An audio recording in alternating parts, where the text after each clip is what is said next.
सुप्रभात बच्चों, मैं आपकी हिंदी की अध्यापिका और आज हम हिंदी का पाठ 16 शुरू करने जा रहे हैं जिसका शीर्षक अभिकारी या अव्यय शब्द। चलिए शुरू करते हैं पाठ 16 अभिकारी या अव्यय शब्द। ठीक है, चलिए पाठ को शुरू करते हैं। शाब्दिक रूप से अव्यय का अर्थ यह खर्च ना होने वाला, यह या खर्च ना होने वाला। अव्यय वे शब्द होते हैं जिनमें लिंग वचन और कारक के कारण कोई बदलाव या परिवर्तन नहीं होता। इन्हें अविकारी शब्द भी कहते हैं। अव्यय या अविकारी शब्द क्या होते हैं? लिंग वचन या कारक के अनुसार इनमें कोई परिवर्तन नहीं है ना, इसीलिए इन्हें क्या कहते हैं? अविकारी या अव्यय शब्द कहते हैं, जिसका अर्थ है व्यय या खर्च ना होने वाला। परिभाषा देखिए, जो शब्द अपना रूप नहीं बदलते उन्हें अव्यय या अविकारी शब्द कहते हैं। अव्यय के भेद: क्रिया विशेषण, संबंध बोधक, समुच्चय बोधक, विस्मयादि बोधक, निपात। इस प्रकार ये 5 प्रकार के यहाँ पर दिए गए हैं। एक एक करके देख लेते हैं। क्रिया विशेषण क्या होता है? जो शब्द क्रिया की विशेषता बताते हैं उन्हें क्रिया विशेषण कहते हैं। और क्रिया विशेषण किसके अंतर्गत आता है? अविकारी या अव्यय शब्द के अंतर्गत आते हैं। ठीक है, देखिए उदाहरण, वह तेज चलता है। क्रिया की विशेषता, चलना क्या है? चलता क्या है आपका? क्रिया। क्रिया की विशेषता क्या है? तेज। मैं धीरे बोलता हूँ। हम आज बाजार जाएंगे। ठीक है, तो इस प्रकार तेज, धीरे, आज, ये सब क्या है? आपका क्रिया की विशेषता बताने वाले शब्द, जो कि क्या कहलाते हैं? क्रिया विशेषण कहलाते हैं। ठीक है, तो क्रिया की विशेषता बता रहे हैं। कभी कभी वाक्यों में दो क्रिया विशेषण भी एक साथ आ सकते हैं। जैसे कभी कभी वाक्यों में दो क्रिया विशेषण भी एक साथ आ सकते हैं। जैसे देखिए, सभा में प्रधानाचार्य बहुत तेज बोले। उपद्रवियों को बड़ी सावधानी से पकड़ा गया। तो ऐसा बहुत तेज, बड़ी सावधानी, इस तरह से क्रिया की विशेषता क्या है? तेज। और फिर उसकी भी एक और विशेषता बता दी, बहुत तेज, बहुत सावधानी। तो इस तरह से बड़ी तेज, बड़ी सावधानी पद दो दो क्रिया विशेषण के योग से बने हैं। इस प्रकार बने क्रिया विशेषणों को संयुक्त या सामासिक क्रिया विशेषण कहते हैं। जहां दो क्रिया विशेषण आ जाते हैं वो संयुक्त या सामासिक क्रिया विशेषण। जो शब्द क्रिया की विशेषता बताते हैं उन्हें क्रिया विशेषण कहते हैं। ये हमने देख लिया, परिभाषा भी देख ली। अब आ जाइए क्रिया विशेषण के भेद। कालवाचक क्रिया विशेषण, परिमाणवाचक क्रिया विशेषण, स्थानवाचक क्रिया विशेषण, रीतिवाचक क्रिया विशेषण। कालवाचक क्रिया विशेषण देखिए, जिन शब्दों से क्रिया के होने का समय या आवृत्ति का पता चलता है उन्हें कालवाचक क्रिया विशेषण। विजय अब जा चुका है, कल वर्षा हुई थी। तो इस तरह से अब कल होने का समय, क्रिया किस समय हो रही है, वो उस समय जो क्रिया हो रही है उस क्रिया की उस समय की विशेषता बताते हुए जो शब्द आते हैं वो कालवाचक क्रिया विशेषण होते हैं। ठीक है, अन्य शब्द भी देखिए क्रिया विशेषण कालवाचक के: तत्काल, शीघ्र, पीछे, तदनंतर, कई बार, निरंतर, तभी, जब तक, यदा कदा, कभी कभी, सदैव। तो इस तरह जो आवृत्ति वाले शब्द है और जो समय को, समय के स्थान को, समय के इसमें समय और आवृत्ति के बारे में बताया जा रहा है, या कि समय व आवृत्ति के बारे में बताया जा रहा है। क्रिया विशेषण कौन से? कालवाचक। परिमाणवाचक क्रिया विशेषण, जिन शब्दों से क्रिया अथवा क्रिया विशेषण के परिमाण का पता चलता है उन्हें परिमाणवाचक क्रिया विशेषण है। जैसे मैं बिल्कुल थक चुका हूँ। रवि तेज चलता है। अब क्या है? क्रिया के परिमाण को बताया जा रहा है, कैसी क्रिया किस मात्रा में हो रही है, कैसे हो रही है, वो सब जो परिमाण है वो परिमाणवाचक बताएगा। अन्य उदाहरण देखिए परिमाणवाचक के: बहुधा, थोड़ा थोड़ा, अत्यंत, अधिक, न्यून, अल्प, बहुत, कुछ, पर्याप्त, कम, बूंद बूंद, केवल, प्रायः, अनुमानतः, सर्वथा। ठीक है, तो इस प्रकार के जो आपके क्रिया की मात्रा को दिखाया जा रहा है वो परिमाण के अंतर्गत आएंगे। ठीक है, तीसरा देखिए स्थानवाचक क्रिया विशेषण, जिन शब्दों से क्रिया के होने के स्थान का पता चलता है कि क्रिया किस किस स्थान पर हो रही है ना, तो स्थानवाचक के अंतर्गत आएगा। जैसे लड़के बाहर खेल रहे, कहाँ खेल रहे हैं? बाहर। दादाजी अंदर बैठे हैं, कहाँ बैठे हैं? बैठना क्रिया है, बैठे हैं, अंदर बैठे हैं। तो इस तरह से क्रिया के स्थान का पता। अन्य उदाहरण देखिए स्थानवाचक के: बाएं, नीचे, इस ओर, उस ओर, की ओर, के चारों ओर, की दोनों ओर, कहाँ, जहां, इधर, उधर, बाहर, अंदर, यहाँ वहां आदि। अब चौथा है रीतिवाचक क्रिया विशेषण, जिन शब्दों से क्रिया के होने का तरीका या ढंग ज्ञात हो के किस तरीके से ये किस ढंग से क्रिया हो रही है, उन्हें रीतिवाचक क्रिया विशेषण कहते हैं। जैसे वह कल अवश्य आएगा, सबसे मीठा बोलो, तो ये सब रीतिवाचक के अंतर्गत आएंगे। और उदाहरण देखिए रीतिवाचक के, अचानक, सहसा, एकाएक, बेशक, शायद, संभव, क्यों, कैसे। ठीक है, अब देखिए विशेषण और क्रिया विशेषण में अंतर देखेंगे बच्चों। संज्ञा या सर्वनाम को प्रकट करने वाले विकारी शब्दों को विशेषण तथा क्रिया की विशेषता प्रकट करने वाले अविकारी शब्दों को क्रिया विशेषण कहते हैं। देखो संज्ञा और सर्वनाम की विशेषता जो बताते हैं वो विकारी, यानी संज्ञा और सर्वनाम जो है, विकारी का अर्थ होता है लिंग, वचन और कारक के अनुसार बदलने वाले शब्द। जो संज्ञा और सर्वनाम की विशेषता बताते हैं वो होते हैं विशेषण। और क्रिया की विशेषता बताने वाले अविकारी, यानी जिनमें परिवर्तन लिंग, वचन, कारक के अनुसार नहीं होता, तो क्रिया की विशेषता बताने वाले क्या कहलाते हैं, क्रिया विशेषण। देखिए उसने कम खाना खाया, उसने कम खाया, उसने कम खाना क्या है, खाना क्या है आपकी संज्ञा है, तो संज्ञा की विशेषता बताई, कम खा विशेषण हुआ। अब उसने कम खाया, खाया है क्रिया, क्रिया की विशेषता क्रिया से पहले आया है कम, यहाँ पर संज्ञा से पहले आया है कम, संज्ञा सर्वनाम से पहले आ रहा है आपका, तो क्या है विशेषण। अगर क्रिया से पहले आ रहा है तो क्रिया विशेषण। समझ आया। अब परिमाणवाचक विशेषण एवं परिमाणवाचक क्रिया विशेषण में अंतर। जो शब्द संज्ञा या सर्वनाम की परिमाण, अब यहाँ पे भी संज्ञा और सर्वनाम की जो परिमाण, नाप, तोल संबंधी विशेषता प्रकट करते हैं उन्हें परिमाणवाचक विशेषण कहते हैं। इसके विपरीत जो शब्द क्रिया के परिमाण को बताते हैं उन्हें परिमाणवाचक क्रिया विशेषण, क्रिया को बताने वाले क्रिया विशेषण और संज्ञा सर्वनाम को बताने वाले विशेषण। देखिए मुझे खूब हंसी आई, मैं खूब हंसा, तो क्या है यहाँ पर परिमाणवाचक क्रिया विशेषण। देखो हंसी क्या एक तरह से संज्ञा है और हंसा क्या है आपकी क्रिया है, तो खूब हंसा यहाँ पर क्रिया की विशेषता बताई जाए तो क्रिया। अब खा जाइए बच्चों, संबंध बोधक। संबंध बोधक देखिए अब तक हमने क्रिया विशेषण पढ़ा, खा नंबर पे संबंध बोधक क्या होता है, जो अव्यय यानी ऐसे शब्द जिनमें परिवर्तन नहीं होता, जो अव्यय संज्ञा सर्वनाम के बाद लगकर उसका संबंध वाक्य में प्रयुक्त अन्य शब्दों के साथ करते हैं उन्हें संबंध बोधक अव्यय कहते हैं। जैसे देखिए राकेश छत पर खेल रहा है, हम आज कल मजे में हैं, हम आजकल मजे में हैं। ठीक है, तो इस तरह से राकेश का छत से संबंध बता दिया पर ने। ठीक है, हम आजकल मजे में, कैसे हैं, मजे में है। इस तरह से संज्ञा सर्वनाम के बाद लगकर उसका संबंध अन्य शब्दों से प्रयुक्त करता है कौन, संबंध बोधक। उपर्युक्त वाक्यों में पर में के साथ तथा से शब्द क्रम से छत, मजे, बालक तथा दिल्ली संज्ञाओं के साथ संबंध जोड़ते हैं, इसलिए ये शब्द संबंध बोधक हैं। तो इस तरह से राकेश का खेल से, राकेश का छत पर खेल रहा है। ठीक है, इस तरह से हम आजकल मजे में हैं। तो इस तरह से क्या है, संज्ञा या सर्वनाम का अन्य शब्दों से क्या संबंध जोड़ने वाले जो आपके शब्द होते हैं वो संबंध बोधक के अंतर्गत आते हैं। जो अव्यय होते हैं वो संबंध बोधक के, जो अव्यय शब्द संज्ञा या सर्वनाम का संबंध वाक्य के अन्य शब्दों के साथ प्रकट करते हैं उन्हें संबंध बोधक के। संबंध बोधक के भेद देखिए बच्चों, दो प्रकार के संबंध बोधक होते हैं। नंबर एक, रूप रचना के आधार पर संबंध बोधक। नंबर दो, अर्थ के आधार पर संबंध बोधक। रूप रचना के आधार पर देखिए ऋण आ जाते हैं, यौगिक आ जाते हैं। ऋण के अंतर्गत के, ने, को, का, की, के, में, पर आदि। यौगिक में के लिए, की ओर, के बिना, के पश्चात आदि। फिर रूप रचना के आधार पर। दूसरा देखिए अर्थ के आधार पर संबंध बोधक। अर्थ के आधार पर देखिए अनेक प्रकार हैं, दिशावाचक, स्थानवाचक,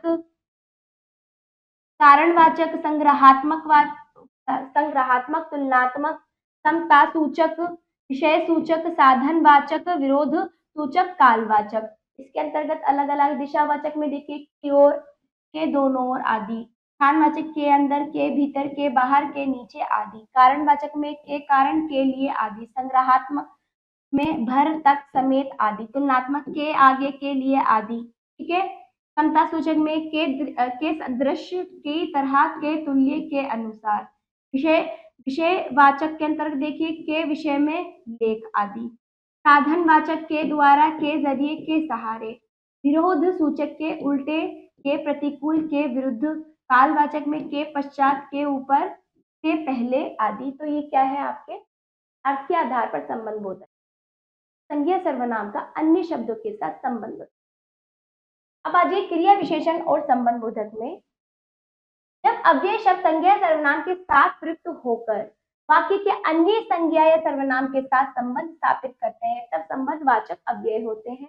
और जब ये शब्द क्रिया विशेषता प्रकट करते हैं, क्रिया की विशेषता प्रकट करते हैं, तब क्रिया विशेषण होते हैं। देखिए, वह बाहर खड़ा है, वह बाहर खड़ा है संबंध बोधक, वह कमरे से बाहर खड़ा है क्रिया विशेषण, वह बाहर खड़ा है संबंध बोधक, वह कमरे से बाहर खड़ा है क्रिया विशेषण। ठीक है, तो यहाँ पर क्रिया की विशेषता हो रही है और यहाँ पर उसका बाहर खड़े, वह यानी वह व्यक्ति जो भी है उसका बाहर जो है बाहर खड़ा है का संबंध बाहर बता रहा है और वो कमरे से बाहर खड़ा है, तो यहाँ पर में हल्का सा अंतर है। आप इसको अच्छे से समझेंगे तो समझ आ जाएगा। ठीक है, दादे के समुच्चय बोधक जो अव्यय दो शब्दों, वाक्यों या वाक्यांशों को जोड़ते या अलग करते हैं।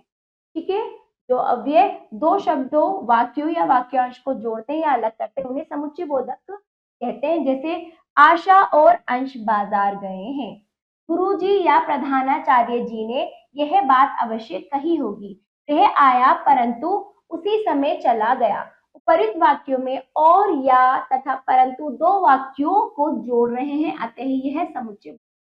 तो जिस तरह से और यह परंतु, ये सब क्या समुच्चय बोधक के अंतर्गत आते हैं। जो अव्यय दो शब्दों, वाक्यों और वाक्यांशों को जोड़ने का कार्य करते हैं उन्हें समुच्चय बोधक। भेद देखिए समुच्चय बोधक के। देखिए, याद रखने योग्य बात है, समुच्चय बोधक शब्दों को योजक भी कहा जाता है। क्या कहा जाता है? योजक। अब इनके भेद देखिए समुच्चय बोधक के। एक पहला देखिए, समानाधिकरण समुच्चय बोधक जो अव्यय दो या दो से अधिक किंतु समान पदों, पदबंधों, उपवाक्यों को जोड़ते हैं उन्हें समानाधिकरण समुच्चय बोधक कहते हैं। जहां दो या दो से अधिक समान पदों, पदबंधों को आपस में जोड़ते हैं, उपवाक्य जो होते हैं उसको जोड़ते हैं, समानाधिकरण समुच्चय। राम और श्याम दोनों ही अच्छा खेलते, गांधी जी ने सत्य व अहिंसा का संदेश दिया है। तो इस तरह से दो पदबंधों या दो पदों को, उपवाक्यों को ये क्या कर रहे हैं? जोड़ रहे हैं, समानाधिकरण। समानाधिकरण। कुछ अन्य समानाधिकरण समुच्चय बोधक देखिए, उदाहरण पर और, तो, तथा, व, या, अथवा, चाहे, अन्य, था, अतः, इसलिए, इस कारण, किंतु, परंतु, लेकिन, बल्कि आदि, ये सब क्या है? आपके समानाधिकरण समुच्चय बोधक के अंतर्गत आते हैं। अब है व्याधिकरण समुच्चय बोधक जो अव्यय एक वाक्य के एक या एक से अधिक आश्रित उपवाक्यों को जोड़ते हैं उन्हें व्याधिकरण समुच्चय बोधक कहते हैं। तो एक वाक्य के एक या एक से अधिक जो उपवाक्यों को जोड़ते हैं वो व्याधिकरण समुच्चय बोधक करते हैं। जैसे देखिए, मैं विद्यालय नहीं गया क्योंकि मुझे बुखार था, तुम यहाँ से चले जाओ ताकि मैं आराम कर, क्योंकि, ताकि, ये व्याधिकरण समुच्चय बोधक के अंतर्गत आते हैं, जो उपवाक्यों को जोड़ रहे हैं, आश्रित उपवाक्यों को जोड़ रहे हैं, वाक्य पर जो आश्रित उपवाक्य है, ठीक है, उसको जोड़ रहे हैं। एक वाक्य हो गया, फिर उस वाक्य का जो कारण होता है आगे बताया जाता है वो आश्रित उपवाक्य होता है। कुछ अन्य व्याधिकरण समुच्चय बोधक देखिए, कुछ अन्य व्याधिकरण समुच्चय बोधक। तो, यद्यपि, जिसने, की, मानो, अर्थात, यानी, जिससे, की, तथापि आदि। हाँ देखिए, विस्मयादि बोधक कुछ अव्यय शब्द शोक, हर्ष, घृणा, भय, विस्मय आदि मनोभावों को व्यक्त करते हैं, विस्मयादि बोधक कहते हैं। जैसे, है क्या तुम पिकनिक पर नहीं जाओगे? हे राम, क्या जमाना आ गया! हाय राम, इतनी गर्मी! छी छी, कितनी गंदी लड़की है! तो इस तरह से हर्ष, शोक, घृणा, भय जैसे भाव को प्रकट करने वाले शब्द विस्मयादि बोधक के अंतर्गत आते हैं। ठीक है, विस्मयादि बोधक अधिकांशतः वाक्य के आरंभ में आते हैं, किंतु आशीर्वाद बोधक के रूप में ये वाक्य के रूप में होते हैं।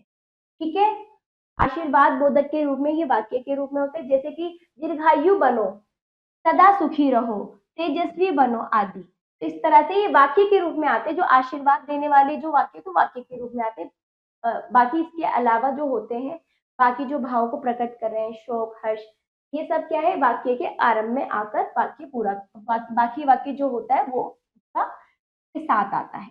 यह शब्द भावातिरेक, भावों की अधिकता में अनायास ही मुख से निकल जाते हैं, है ना। जब भाव होते तब तो अचानक से निकलते हैं, हाय, हे राम, अचानक से, छी, इस तरह के भाव जो होते हैं इसमें अचानक से निकलते हैं। ये शब्द हमारे मन के भाव को तीव्रता से व्यक्त करते हैं। विस्मयादिबोधक शब्दों के साथ आश्चर्य चिन्ह, इस तरह से विस्मयादि चिन्ह जो होता है आपका, या अल्प विराम लगता है।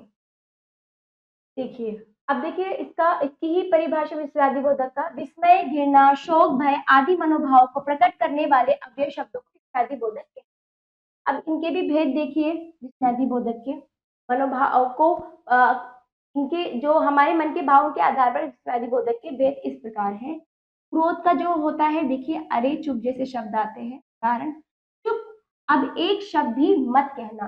भय का हाय, बाप रे, फिर इसके अनुसार इसका वाक्य हो जाएगा, बाप रे इतना लंबा सांप। चेतावनी का सावधान, खबरदार, बचो जैसे शब्दों का अर्थ देते हैं। ठीक है, सावधान, आगे गहरा गड्ढा, ठीक है, आगे गहरा गड्ढा है। चौथा देखिए, अनुमोदन, स्वीकृति जो होती है आपका भाव, अच्छा, हाँ हाँ जैसे भाव देते हैं, हाँ हाँ तुम छुट्टी ले सकते हो। आशीर्वाद में जीते रहो, जैसे जीते रहो, ईश्वर तुम्हें सफल करे। ठीक है, आशीर्वाद, जीते रहो, जीते रहो, ईश्वर तुम्हें सफल करे। संबोधन में अजी है, अरे, हमें किसी को बुलाना है, पुकारना है, तब अरे तुम किधर जा रहे हो।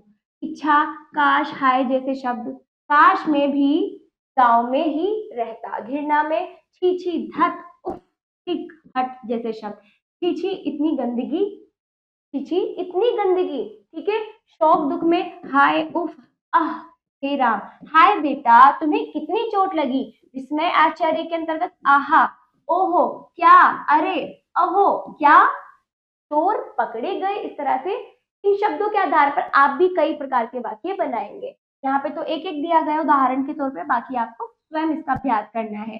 प्रशंसा, प्रोत्साहन के अंतर्गत शाबाश, वाह, बहुत सुंदर, शाबाश तुमने तो कमाल कर दिया। उत्साह, प्रसन्नता के अंतर्गत वाह, आह, धन्य जैसे शब्द, वाह क्या छक्का मारा है।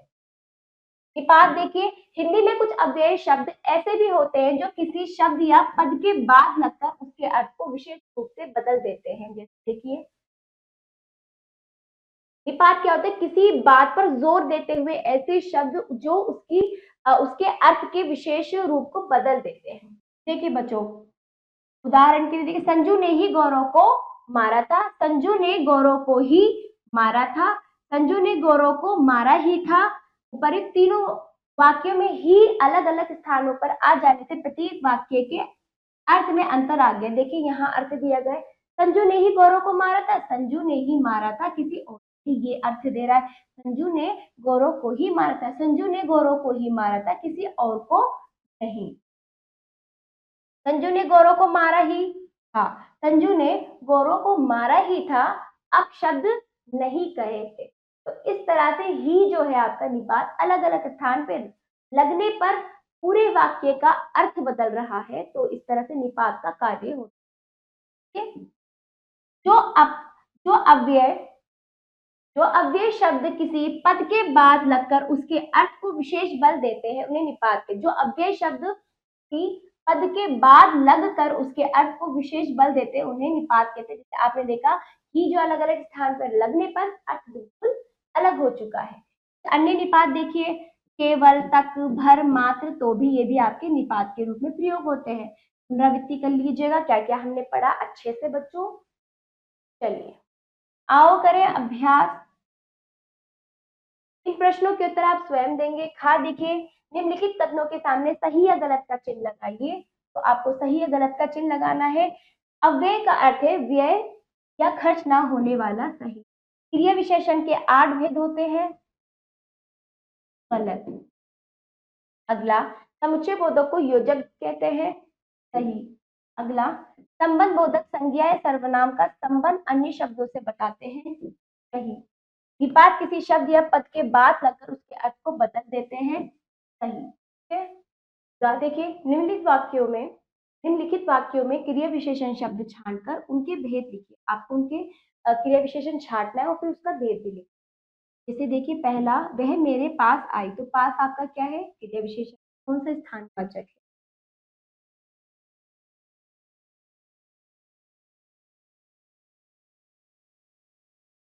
आप धीरे धीरे चलिए, इसमें धीरे धीरे आपका क्या है? क्रिया विशेषण है। कौन सा? रीतिवाचक।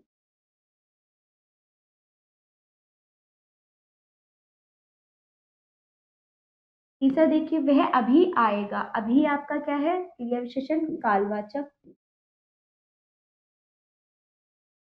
क्रिया विशेषण। ठीक, बाकी आप स्वयं करेंगे। हाँ देखिए, निम्नलिखित वाक्यों में समुच्चय बोधक छाटिए, तो आपको समुच्चय बोधक छाटना है। पहला देखिए, ज्यों ही घंटी बजी त्यों ही प्रश्न पत्र बांटे गए, तो ज्यों ही त्यों ही जो है आपके समुच्चय बोधक।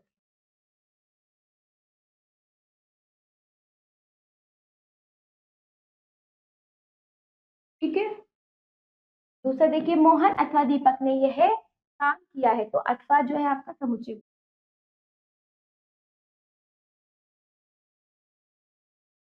बाकी आप स्वयं करेंगे। अगला देखिए, निम्नलिखित समुच्चय बोधकों को वाक्यों में प्रयोग कीजिए। तो देखिए, इसलिए शब्द है आपका समुच्चय बोधक जो वाक्य बने। तुम्हें, तो आप इसमें वाक्य बनाएंगे। मैं आपको एक वाक्य बताती हूँ, जैसे कि तुम बीमार थे इसलिए स्कूल नहीं गए। तुम बीमार थे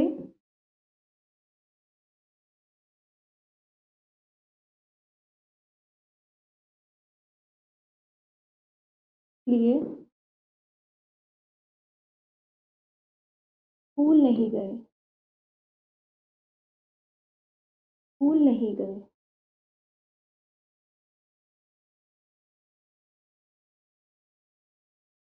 ठीक है? तो इसी तरह से आप इन शब्दों का, इन समुच्चय बोधकों का प्रयोग करके वाक्य बनाएंगे। ठीक है? अगला देखिए, निम्नलिखित विस्मयादि बोधकों को वाक्यों में प्रयोग कीजिए। तो आपको ये विस्मयादि बोधक शब्द इनका वाक्य में प्रयोग करना है। जैसे शाबाश लिखा है, शाबाश,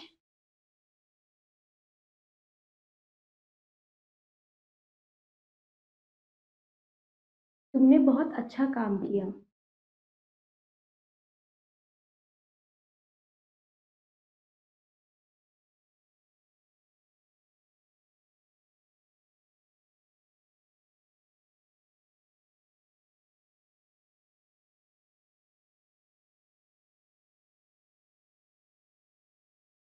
शाबाश, तुमने बहुत अच्छा काम किया। इस तरह से आप इन सब प्रयोग करके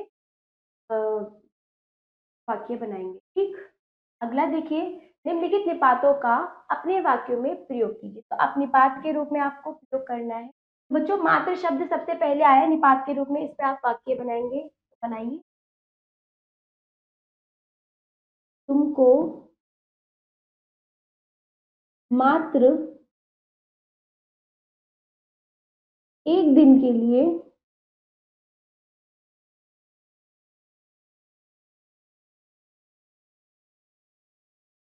घूमने जाना चाहिए।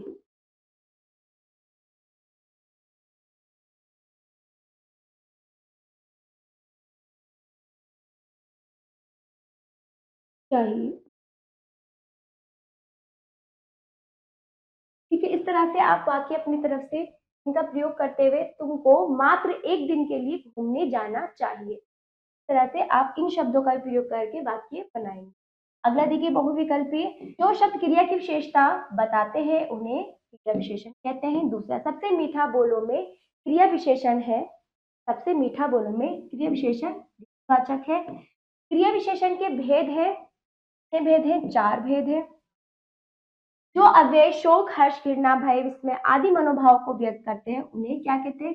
विस्मयादि बोधक। जो शब्द किसी पद के बाद लगकर उसका अर्थ बदल देते हैं उन्हें, उसे क्या कहते हैं? निपात। ठीक है। तो बच्चों, ये पाठ समाप्त होता है। आशा करती हूँ पाठ आपको समझ आएगा। इसका अभ्यास आप जरूर कीजिएगा। मिलते हैं अगले पाठ पर।